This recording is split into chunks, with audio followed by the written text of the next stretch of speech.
Okay, this is your 4523 AD. The A stands for auto step back, D is for digital. And here's your chessman here on the right hand side. You can manipulate your work holder. Your work holder is adjustable in height and it's set for 150C. Over here is your screen that shows your settings. So right now we're looking at settings for bond 1. I'll step down. Now we're looking at the settings for the step, which is 3. Kink, reverse, Y speed, and loop. This is all explained in the manual that you'll receive. And here's settings for bond 2.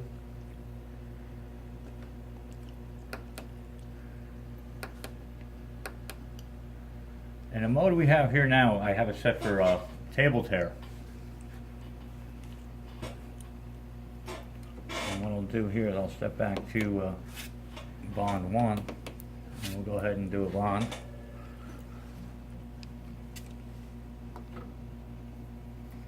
So I press and hold the chessman left button for search 1. And when I release it, it'll go ahead and make the first bond go up to loop and step back to your second bond position. Press and hold the chessman left button again. Now I'm at search. I can readjust if necessary. And when I release it, the second bond is made. Again, I'll do bond. Search 1, bond 1. It goes through its kink in reverse to create a better loop. Now it's up at loop height, and it did its step back to position 2. So I'll do search 2, and then bond 2. Now this is doing a table tear for the second bond to break the wire. What I'm going to do quickly is switch it over to, let's look at the other modes of operation. We have our standard mode, and the line coupler. So I'll just change it to standard. Now since I changed the mode, I have to hit enter to confirm. It's going to reinitialize so that it'll operate in a standard mode. The settings will stay the same.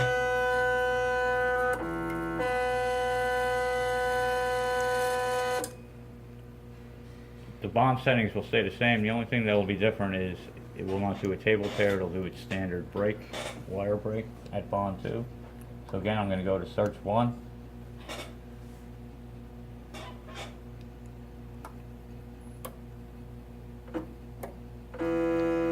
Steps back to 2.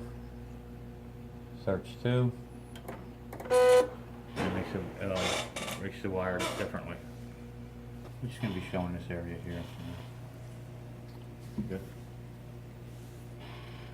Alright, here's your clamp here, and the reason why this is called a deep axis or 90-degree feed is that the clamp is above the transducer, which is here, and here's your wedge tool. So again, I'm set up for standard mode, and you can watch the movement for the standard mode of break of wire 2.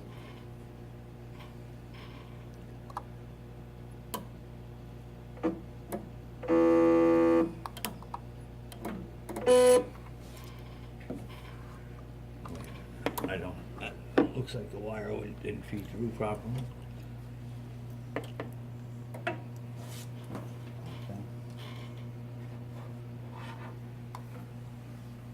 Okay, so we're at search 1, bond 1, step back, and it's at loop height, search 2, and then bond 2.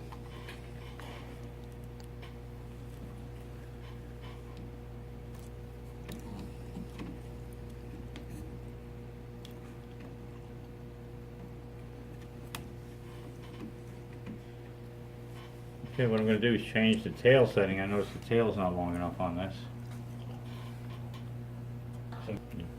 But I'm going to change the tail setting on this standard bond because it doesn't seem like the tail's long enough. And to do that, I can page through the settings up here.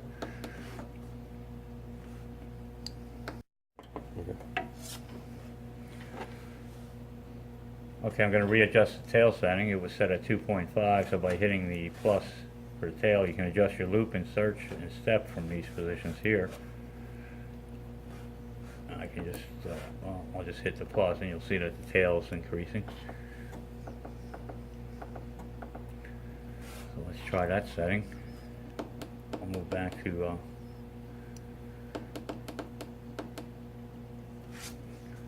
bond position 1. And we'll go ahead and do a standard bond. Search 1. Step back to loop. Search 2. Okay, looks like the tail is fine now.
Okay, one thing I just want to show you here too about what you can do with the digital bonder here is, let's just step back one. You see the auto mode here set to off. If I turn that on to on by hitting the plus button,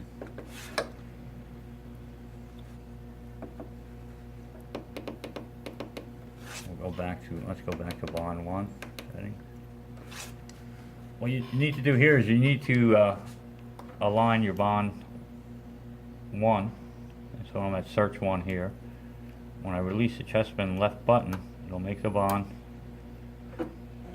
automatically go to loop, and make the second bond without having to do any other operator.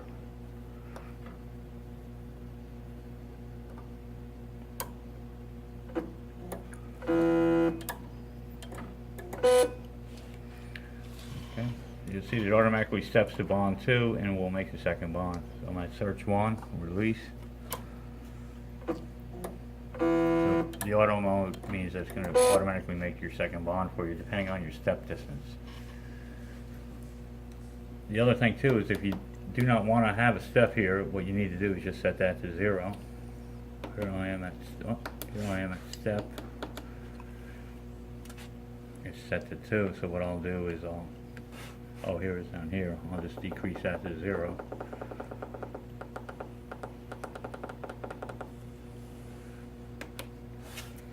Let's go ahead and do a bond here now. Search 1, bond 1. Oh, I still had it in auto mode, so there was no step. Let me take this out of auto mode.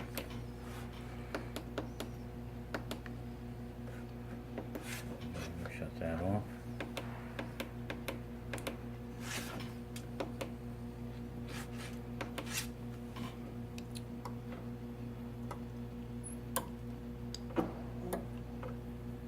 So it just went up to loop from directly above bond 1, and the operator will move to position 2. Search 2. And a bond is performed. Again, search 1 makes the bond. You'll see that the tool moves directly above. Search 2, bond 2.